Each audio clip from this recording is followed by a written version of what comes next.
Hello, everybody. Welcome to this episode of Be the Wolf. I'm excited to be here working to talk about a really special and unique way to overcome the obstacles of your business. And I know this can also apply for any kind of obstacle, not just your business. So if you're not an entrepreneur, don't worry, we've got you. This is worth the listen because we all have these big obstacles in life. And sometimes it just gets to be too much and too overbearing to actually get through it. So today I am here with Cathy Nesbitt. She's got a couple of titles, but we're going to start with one right now. She is a worm advocate. Now, I know some of you out there are like, ew, worms. But listen, you've got to get through that right now. I promise you it'll be worth it. So Cathy went on a journey to start a business that is way outside the box.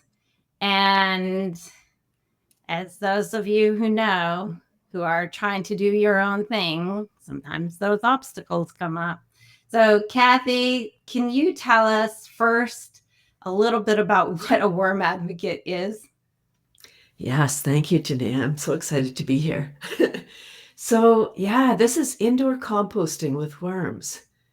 And I don't know, you want me to jump into how I got here?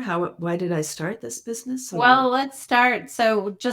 I know a lot of people know what indoor composting is, but for those who don't, just give us a brief synopsis on what that is. This is vermicomposting is composting with worms, can be done indoor or outdoor, but I'm promoting indoor. The same idea as outdoor composting. You need a carbon nitrogen mix. So outdoor, you would have your leaves, grass clippings, weeds, whatever, and then your food scraps. Add water, it turns into compost. Worm composting is indoor in a box, even though you said I'm outside the box. The worms are in the box. And we want that. They're not free range. No free range worms in the home, everybody. Be assured of that. Okay. Yeah, so for the do-it-yourselfers, a Rubbermaid container. The bedding is your shredded paper, and the food, although the bedding too, is your food scraps, the clippings from your kitchen, the potato peels, coffee grounds, tea bags. Too much pasta, you can add that in without the sauce. So there is some guidelines how to do it. It's aerobic, meaning with oxygen, and yeah, it's beautiful. So why worm compost? Why composting? Why worms? So managing our food waste is one thing we can all do to help to mitigate climate change, and it's so many things. Oh, Genea, there's so many things. I started my business in 2002. I'm in Toronto, in Canada. The landfill for the Greater Toronto Area closed. And although Canada is pretty large, we couldn't find a spot to site a new landfill. And we started to export our garbage to Michigan. Okay. Almost 1,000 trucks a week. And I had a solution. So this is indoor composting. Like New York, Toronto is very densely populated. Not as New York. We're like a little sibling. But it's a concrete jungle. There's 6 million people, still a lot of people, half living in condos without space for outdoor composting. So that's who I was really targeting. And I love meeting people when they say, "Oh, I live in a condo, I can't compost." It's like, no, this is for you. Thanks for letting me know. Right, because we're always looking for a way not to do things. Right. Well, and I imagine, I remember when I first moved to New York and I'd been coming here for years prior. We didn't even have recycling here. And the trash situation is still a big deal. We have trash bags all over the sidewalks, and they've just started doing composting bins in New York. So that's a new thing, and people are resistant. They're always resistant. So you're talking about a business that I imagine you came up against a lot of resistance. So what's some of the examples of what people said and how they pushed back against you starting this business, making it more difficult to actually get it off the ground and get it working well? So much resistance. Oh my gosh. And still resistance. And, you know, I have a psych degree, so I'm fascinated by people and curious. Yeah. Oh my gosh. So much resistance in that everybody was, not everybody, many people thought I should just get a job. Like, what the heck? I'm going to sell worms. I don't have repeat customers. I was divinely guided. I'm divinely guided, as we all are when we pay attention to the signs. Okay. Not everybody's meant to start a business. Not everyone's meant to have a worm business, and I don't even anticipate that. You know what I realize, I don't want to jump ahead because this is an important piece for people wondering, how do you know when what your thing is? Like worms, are you kidding me? I didn't have Yeah. any I didn't have any entrepreneurs in my background. It was like, get a job, work hard, you'll get a gold watch in 30 years. Right. Why do you need a watch when you're retired? I never understood. I know that's such a weird thing, right? Like, oh, congratulations. You just gave 30, 40, 50 years of servitude, and here's this little trinket to say, good job. To remember us. I don't know. Weird. So I changed jobs. I was a secretary actually for 20 years. And I questioned when I became an entrepreneur and loved it so much, even though there were challenges, it was still very rewarding because I knew I was supposed to be doing what I was doing. And I would, you know, when I started, I would set up a booth and just let everyone know, wow, you need worms because, you know, they eat half their weight per day. They turn garbage into gold. You can grow your own nutrient-rich food on site. Like, you know, it's just so beautiful. Because when you grow your own food, wow, it tastes so good. You're present because you're with your food. It's just like, it's so beautiful. There's so many wonderful things that I've learned over the years. But at the beginning, 2002, so it's the 22nd anniversary. And even I have trouble remembering how many challenges there were, because you want to remember the good times. Right. And Well, there's been so many. you're a beautiful person in that a lot of people only remember the bad times. They're like, oh, I just remember the crap. But yeah, 2002 was a long time ago. The environmental conversation was not nearly as prevalent as it is today, for sure.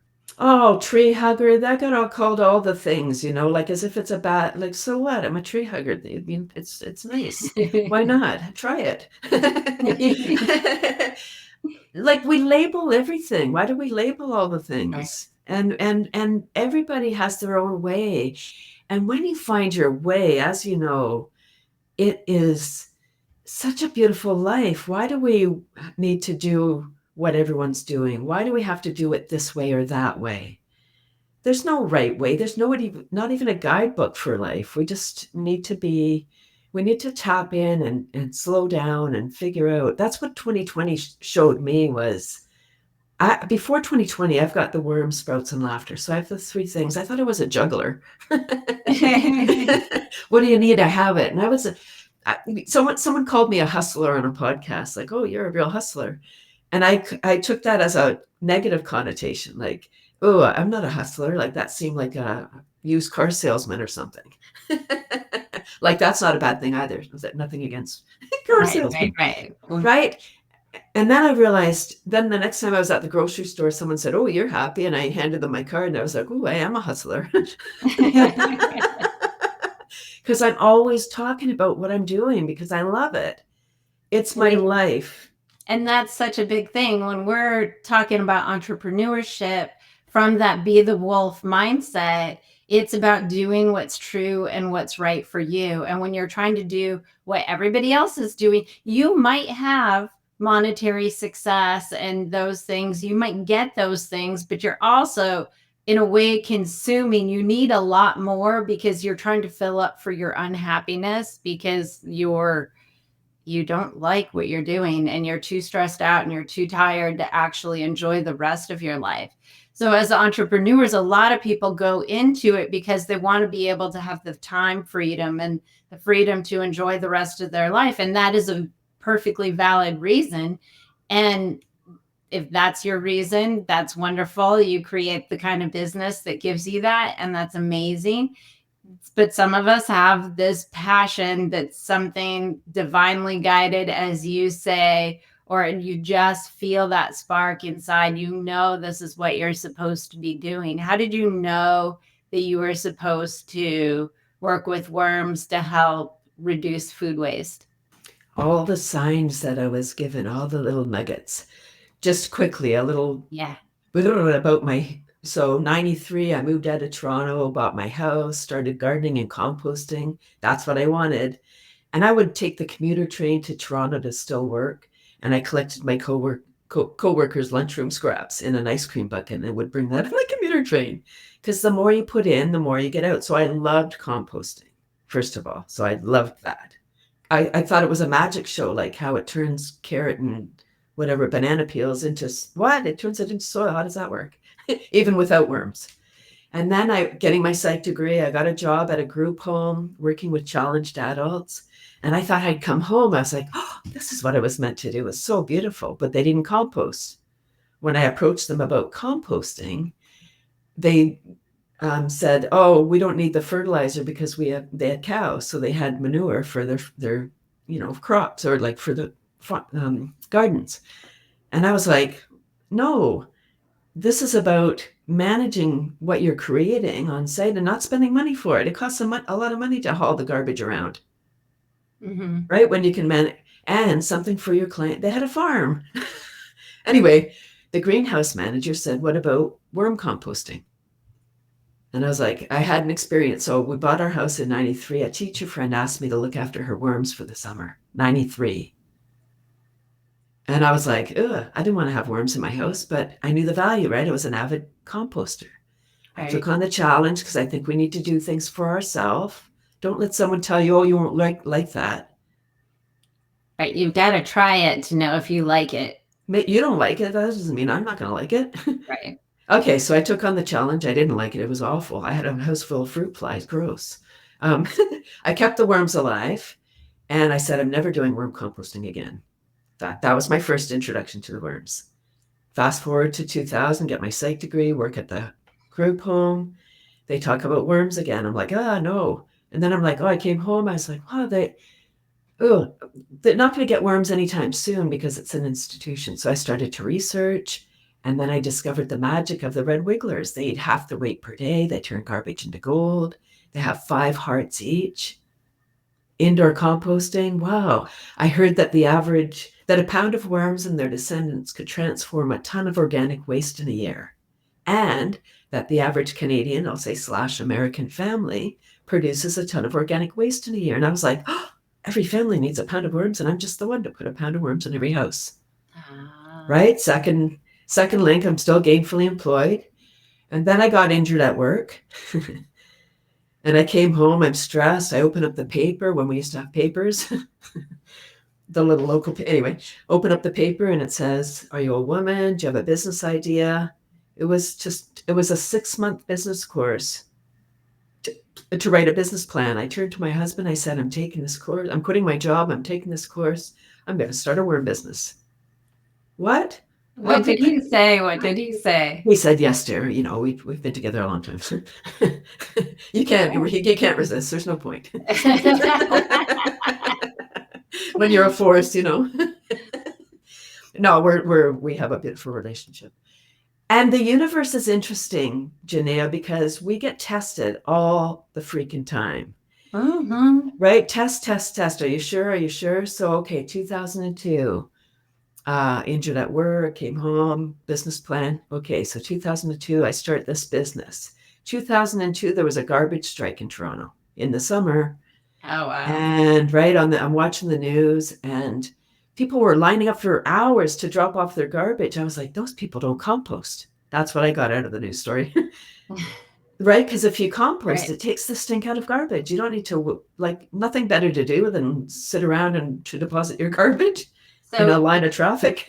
Really quickly here, if you're composting your garbage doesn't smell? Correct, because we're taking the organic matter, the stuff that rots. We're removing that from the waste stream. So now you just have your recyclables, your tin, your bottles, your cans. Okay. Okay. Right? Got it. Got it. Yeah. So we're removing the odor from the system. So then we don't care if, like, then you can save your garbage because it's not going to attract rodents or flies or smell. Right. Yeah. Yeah. So I was like, oh, and I decided to take my worms on a road trip to educate people.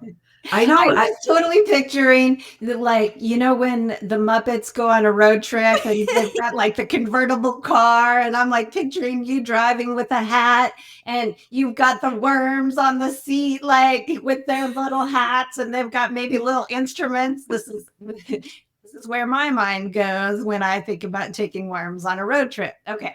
Right. And so I chose media as my marketing strategy. So before hitting the road, like I'm about an hour out of Toronto, where I live now, I sent press releases to the Toronto outlets saying, hey, I'm coming to town. I have a solution for your garbage.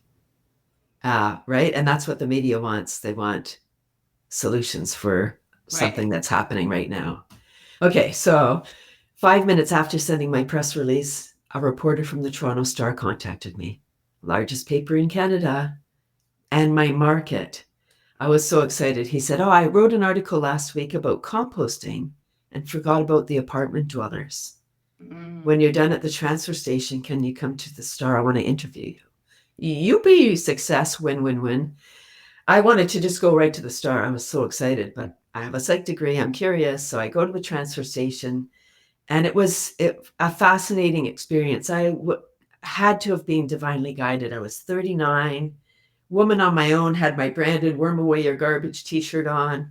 I was set. I had 6 questions on my clipboard.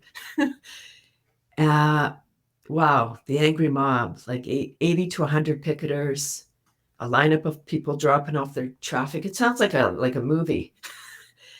And there was a private investigator recording it. He was hired by the city to record in case there was any skirmishes. And I was like, good, it'll be recorded if anything happens. But I didn't really think anything was going to happen. Like, what could happen? It's Toronto, right? Toronto the good.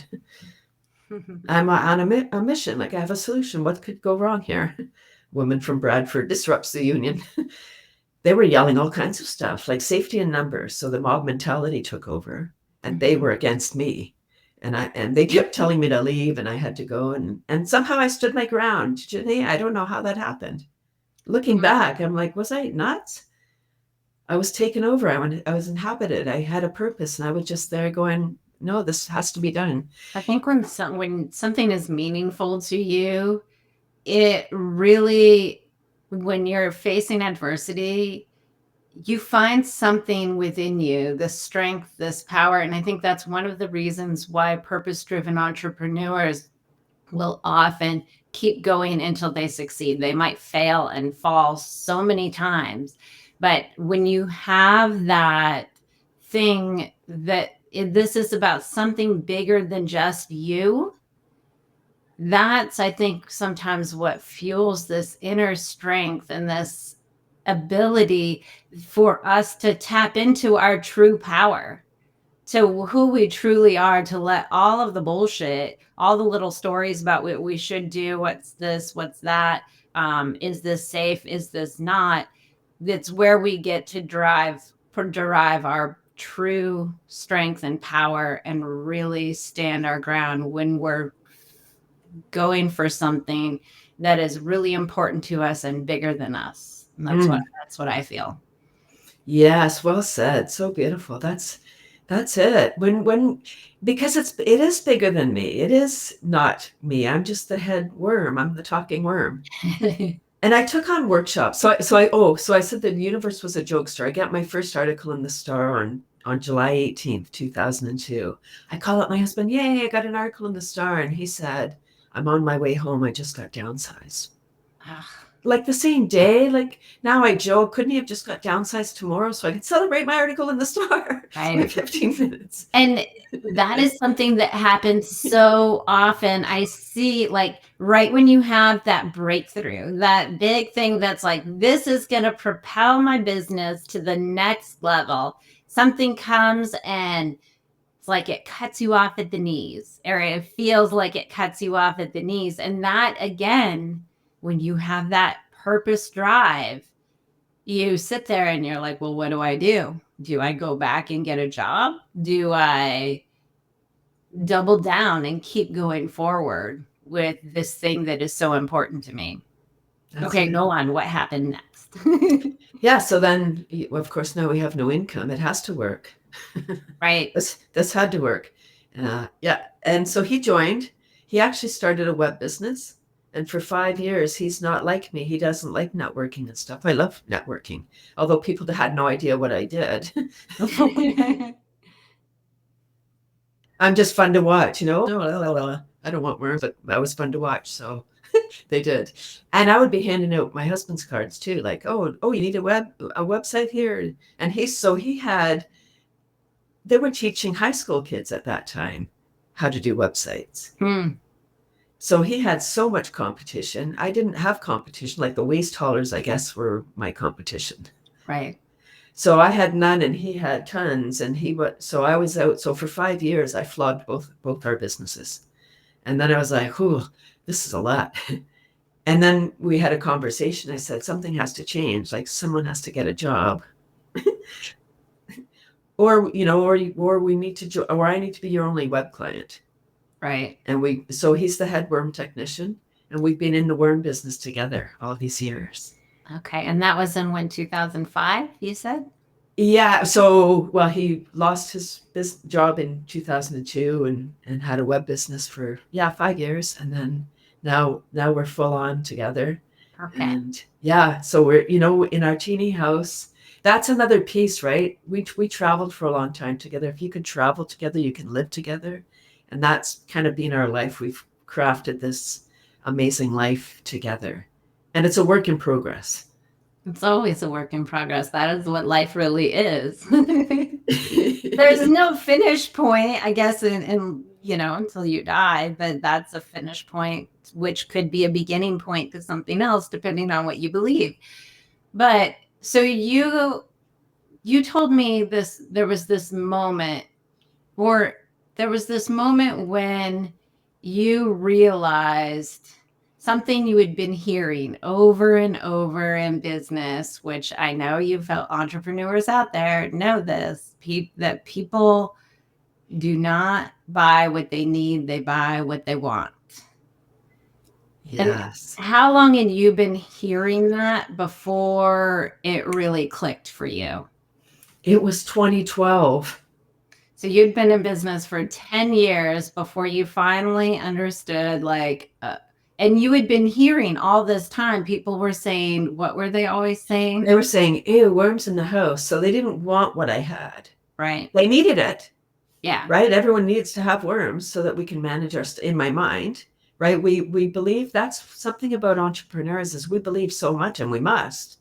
If we don't believe it, no one else is gonna. Right. Right. So we must be. That's where the passion comes in and fuels and keeps you going because you know that it's right. You know that it's the right thing. So I knew that people needed it, but they didn't want it. So 2012 was when one more person said, ew, and I heard it. And I felt it and I questioned everything.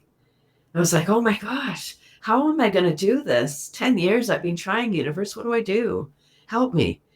And so before you tell us how you overcame that obstacle, like when you really finally heard it, it sounds like you took it personally, finally, like this point where it was like, oh, and it caused you to sort of, these are my words, not yours, so you correct me if I'm incorrect, to sort of spiral and really begin to doubt everything. Yes, I doubted everything. And I questioned, like, what am I doing? Why do I care? And why doesn't anyone else? And what's the point? Maybe I should just get a job and all of those things. And it wasn't the first time over I said, the universe keeps on testing you. Are you sure? Are you sure? Are you sure? And you get these blocks and you're like, either it stops you and you do something else. That's fine. That's the path you choose at that moment. It's all your journey. We get to craft what we want. And I just kept on. And then in 2012, I finally heard it and I questioned my existence. So yeah, ew, worms in the house. Like you'd been hearing it for so long, and then finally it It got stirred in. up whatever deep seated self doubt might have been buried, that your purpose had really driven through all those doubts, all those obstacles, but this time it tapped something deeper. And something, what happened next? What I was happened next? Tell me. I was about to doff my important worm mission. And I act fast. I do when I get an idea, I want it to come to life right away, or I, just jump right into action. And that's important too as an entrepreneur is knowledge is power, but then action is required. Absolutely. Yeah. So I said maybe I should just get a job. And it was just a comment because that was never gonna happen.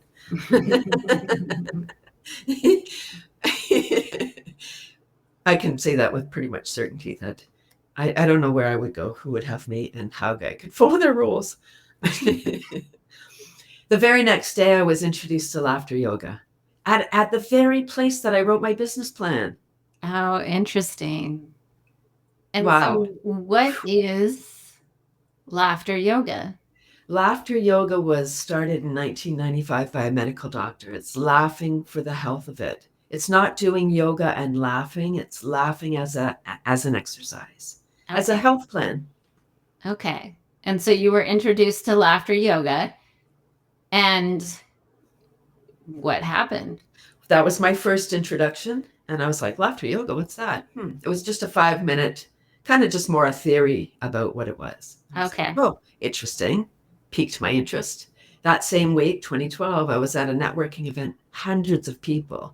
The very first woman I met was a laughter yoga teacher. Oh, there's those signs again. Sign, right? What? Right. And so I said to her, oh, laughter yoga's mainstream. I really just like flippantly, just laughter yoga's mainstream. And she said, no, it isn't. And we trooped around that night, and everyone we met, I asked, have you heard of laughter yoga? Have you? Have you? I mean, I wasn't even promoting what I was doing. I was so interested in laughter. Did no one heard of this? What is going on here? I had never heard of laughter yoga. So, and I'm in the personal development world for I don't even know how many years. So, and I've done like regular yoga for 25 years, maybe longer. I'm not even sure. So, I've been in the mix and I had never heard of it until I met you. Oh, wow. So great. Thank you. I love that. Right. So we know so much stuff. And I kind of think everyone knows what I know. We have access to the same information. Yeah. So great. So the woman that I met at the networking, she had a laughter club 5 minutes walk from my mother-in-law's place. And my mother-in-law, she passed in 2021. She used to say, whenever Cathy asked me to do something, I always do it because it's always an adventure. Because that's my life. I literally Google unique experiences and then in a town or something like, and then that's what I find. Because people are like, how do you find all these cool things? I'm like, because that's literally what I Google. Right.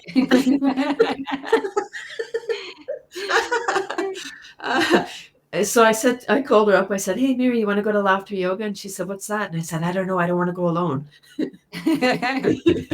So we went, and it was weird. Laughter yoga is a strange experience, or can be. Anything new can be odd the first time, right? Because it's new.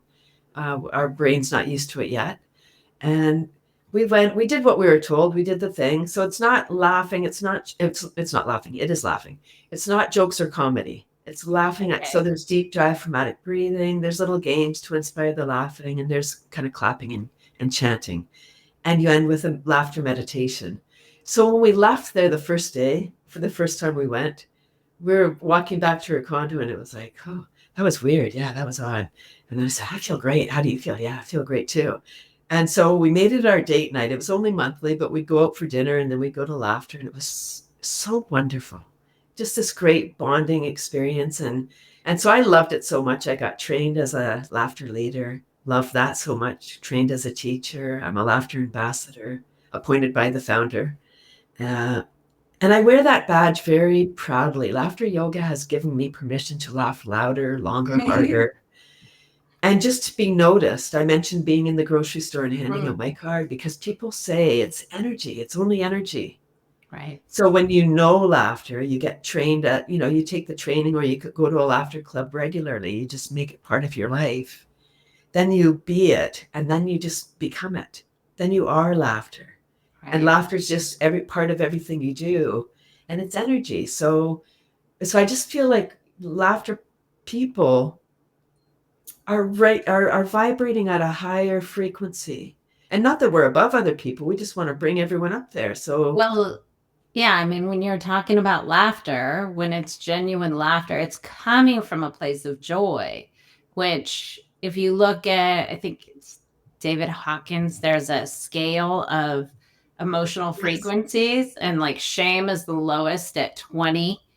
And as you go up the scale, then you get to neutral. And most people are riding in the below neutral and maybe a little above neutral place, I would say, is the average person. But then you get up even higher, you get into like the gratitude and the joy and the enlightenment. And those are the highest emotional frequencies, except for, I think, the highest above love, I think, is true authenticity. I think I've discovered that is even higher the frequency than love. But when you're operating with laughter, you're at least at a joy frequency. And so that's a higher vibration. It's a faster vibration and it feels better. It gives you energy rather than pulls energy. And Mm. so on that level, it's good to be around. It's a beautiful thing. I thank you for mentioning the David Hawkins scale. That it's such a great visual because there's beautiful colors attached to it. Mm-hmm. And that's the truth. So I've been laughing since 2012, really laughing since 2020. Okay. Before 2020, I was doing, oh my gosh, between 100 and 200 events a year. Worm, Sprouts, Laughter, the combo pack. When I got trained as a laughter leader, there's kind of an unwritten principle that you'll have a laughter club and potentially a free one, which is fine in India. It's not always possible in North America where we have winter and need to rent space or whatever. Mm-hmm. So fee is often attached, which is fine. And I said, universe, I do enough for free. I don't want to have a free club. And so I kept getting paid gigs, going into long-term care, working with special needs, school gigs, just laughing and then laughing all the way to the bank. So fun. And now it's e-turn. So it's really And great. so what happened to the worms though during this? Once you discovered did you give up the worms? No, Okay. no, they're still like it. That's so 2020. I said I thought I was a juggler. And then all that thinking time, it was so much thinking time. Okay, I need to Right. stop thinking now. And I figured out that all three of my offerings, the worms, the sprouts, and the laughter, are three beautiful, sustainable practices for life. And for me, it's my business. It's all my strands of What's the revenue. sprouts? So this it's a sprout grower. So it looks like a little spaceship.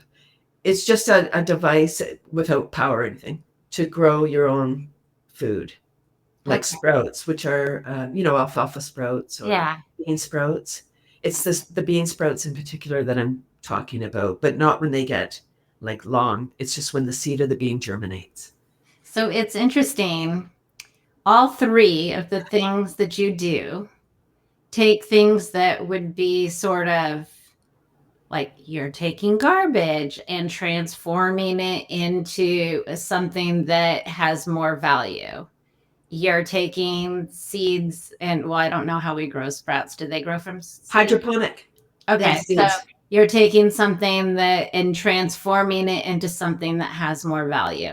And the laughter, you're taking a neutral space of emotion and transforming it into something that's a higher vibration. It's like every one of these things sort of is this like lift up to bring this thing to a higher vibration in a way. It's kind of an interesting theme all the way through. Wow. Nobody said it like that. Well, as you said that, that hit. And I was like, oh, kind of got a little emotional. I was like, wow, I'm a good person. Yeah. I'm all right. Yes, you are. So you have a laughter club, and I want to share with everybody my experience because I went to your laughter club yesterday, but I would love for you to tell us how laughter has transformed the business, how it's helped you to overcome the obstacles, the self-doubt, all of those things, because I think Mm, that's really the piece here when we talk about trying to overcome obstacles. How do we get through those points of self-doubt when everybody's like, no, you should just get a job. You need to give that up. And of course, 5 years later, when you make it, they say, and I knew it. yeah, I knew you could do it. I knew you could do it. You're not the only one that's had that experience. I cannot tell you almost every entrepreneur I know that gets success, gets quote whatever successful means to the outside world. Everybody who doubted them is like, I knew you could do it. But how did laughter change everything for you? How did it help you overcome the obstacles, overcome the doubt, overcome whatever people's words were in your ears? Mm. It allowed me to become more resilient in that I bounce back much quicker from stressful news or situations. Today, we're living in a perpetual state of stress. Yeah. So we're constantly secreting those stress hormones, cortisol, adrenaline, there's more. And when we're stressed, we're not breathing properly. Our body's depleted of oxygen. What I've really discovered is since 2020, I've really been laughing with intention. Every day, it's really part of my health plan now. I don't go a day without laughing, like I don't go a day without sprouts. So I think that's what the biggest part that it's giving me. It's a whole combo pack because I'm vibrating up here. I'm more I'm more creative because my brain is oxygenated rather than being Yeah. in fight, flight, or freeze because we can't be in both parasympathetic and sympathetic nervous systems at the same time.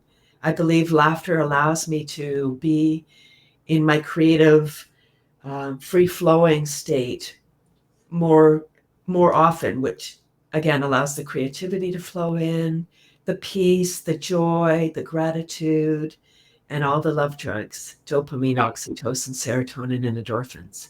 So when I get news, I'm able to, and I think here's the thing. So when people say, ew, worms in the house now, because they still do, that's on them. That's what I understood. Before I might have thought, on a subconscious level, ooh, they think something gross about me. How come they don't like me? Mm-hmm. And that sounds superficial. That's how it is because No, we're human. it's what almost everybody is worried about.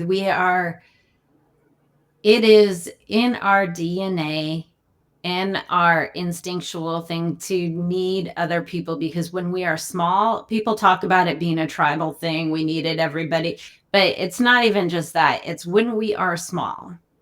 We learn very quickly that we are not capable of fulfilling all of our needs and that we need somebody else to do it for us. And that's usually our caregiver.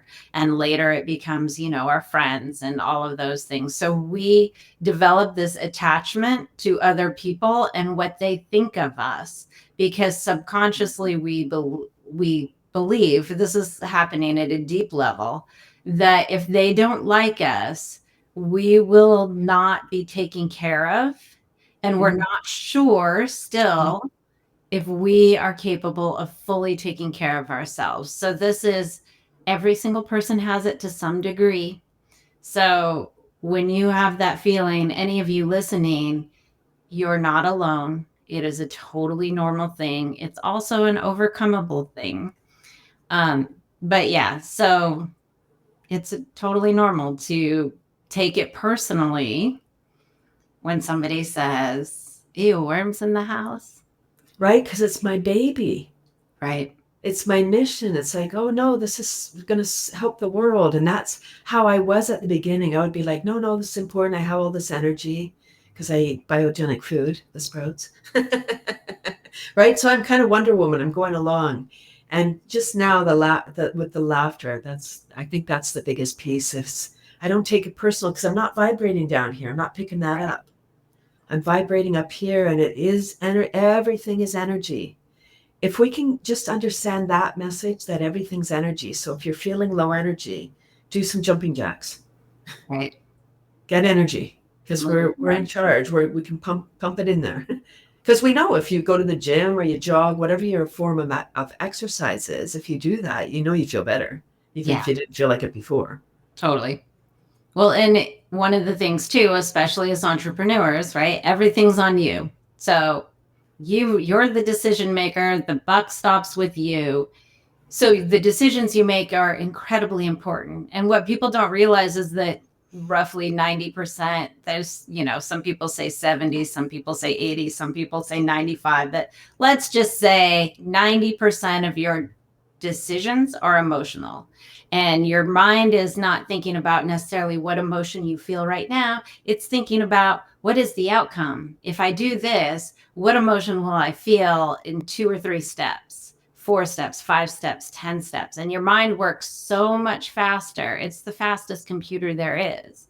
And so it's weighing these decisions about where am I going to feel the least amount of contracting emotions, the emotions of lack. So when you feel a contracting emotion, whatever it is, you are more likely to make an instant gratification choice to get out of pain, which means you will not do the uncomfortable thing that is going to give your business long-term support. You're going to do the thing that's going to make you get out of the feeling like, oh my God, they don't like me. So you might pander and try to people please, and maybe you would give more than you should, than you can actually afford to give. So all of these things, these decisions come from a contracting place. But if you are feeling good and you're in a high emotional state, above neutral or above, you can make choices that will create better results in the long run. And so that's the thing. It's a short-term decision versus a long-term decision. So as you're laughing and feeling good, you will automatically, without even trying, make better decisions that will support the long-term health of your business and your life. Mm, so well said. My goodness, that's perfect. That's the truth. It is when you're vibrating up here, laughing, so many opportunities pop in. And you saw my club, it's Yeah. full and it's like that every week. And it's not always the same people. There was new people yesterday and always around 25 Zoom squares. It's so fun. I always look forward to Tuesdays, wondering who's going to arrive today and what kind of impact. Yeah. It's that's what keeps me going with the laughter is, at this time since 2020, even before 2020, but since 2020, we have a global mental health tsunami. It's Mm-hmm. global because we isolated people, and there's still people that are very afraid.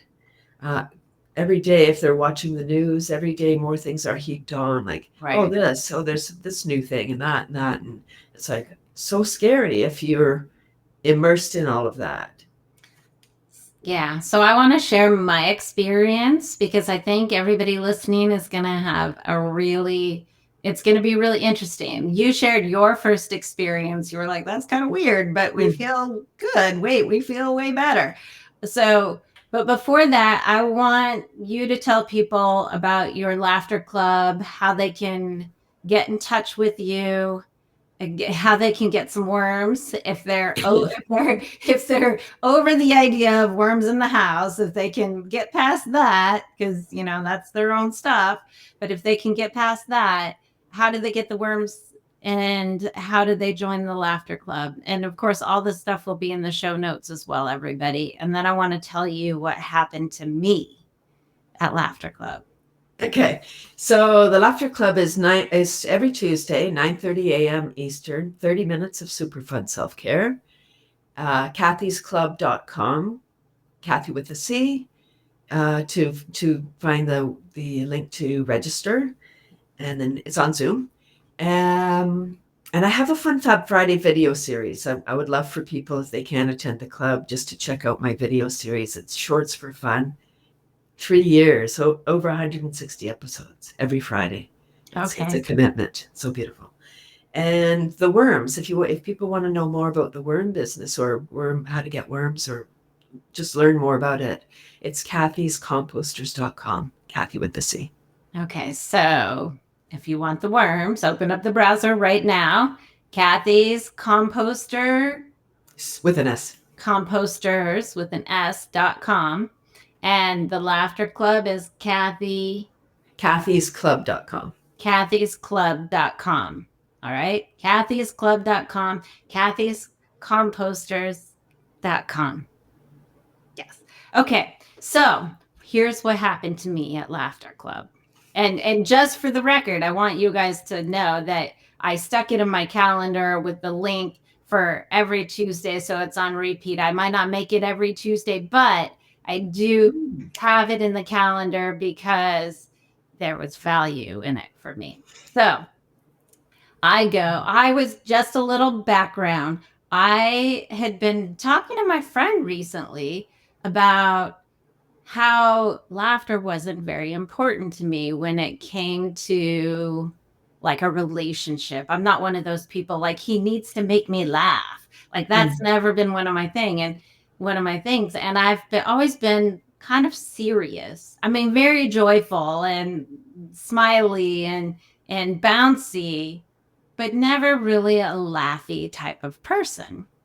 And I had said to my friend just a few weeks ago, before I talked to you, Cathy, that I think I needed to figure out a little bit more about laughing. Because, and as sometimes the universe does, the crumbs reveal themselves. And so I go to laughter yoga yesterday, and I start doing the laughing exercise, and I just start crying. I was crying, and I know that we hold emotions in our body that have been locked in our body for a long time, and that includes joy. It was dangerous for me to have joy as a kid. And so I start crying, and I continue through. I'm like, do I stop and release these emotions? Like, go cry. I'm like, I'm just going to go through the whole thing. So we go through the whole thing. We do a little dancing. We do some more laughing. And every time I start laughing, I start crying. And then later afterwards, I cried some more, got these emotions out. And then I felt kind of exhausted, which happens sometimes if you've ever had a big emotional release, you feel a little exhausted. And then later in the day, I was talking to my friend, ironically, the friend I was talking about needing more laughter. And in our conversation, I kept laughing, like genuine, real laughing. I was having to force the laughing in the Laughters Club.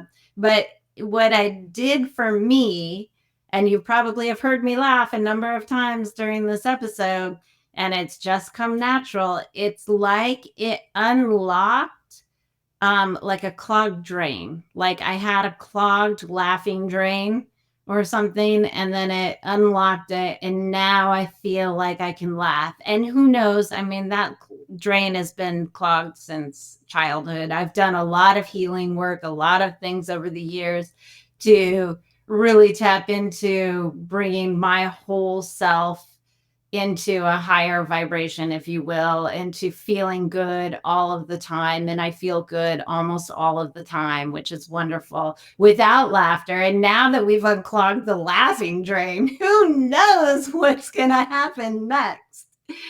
So I want to thank you for that, Cathy. Oh, wow. I felt that. That is such a beautiful experience, Genea. I'm so happy that you stayed. Some people might have bolted when the tears came. Oh, I'm in for it. I've been through so much uncomfortable stuff that I know the only way through is through. Mm. Right. I did, the first half of my life, I bounced out of everything that was slightly uncomfortable. Now I just sit with it and go through because I know always on the other side of that is something more expansive. Exactly. That's the message. If you're listening, hear that one. So you could snippet this too and use it as a testimonial for Laughing Club. I hope I thank you. That is, Yeah. I love that analogy of the blocked laughter tube or what, however you said it. Wow, that's amazing. All That, right. oh wow. I'll see you Tuesday. I look forward. Yeah. So everybody, again, kathysclub.com if you want to get the laughing on. Cathy's .com. composters.com for the worms. And thank you so much for bringing your joy and your laughter to all of us, and especially to me, because I get to now bring so much more laughter to all of everybody else as well. It spreads, it ripples. So thank you so much for being here with me today. Oh, I'm so happy. Thank you. Thank you. When we laugh, we change and everything changes. Yes. And remember, everybody, when you unleash the power of you, humanity evolves. We'll see you next time on Be the Wolf. Bye, everybody.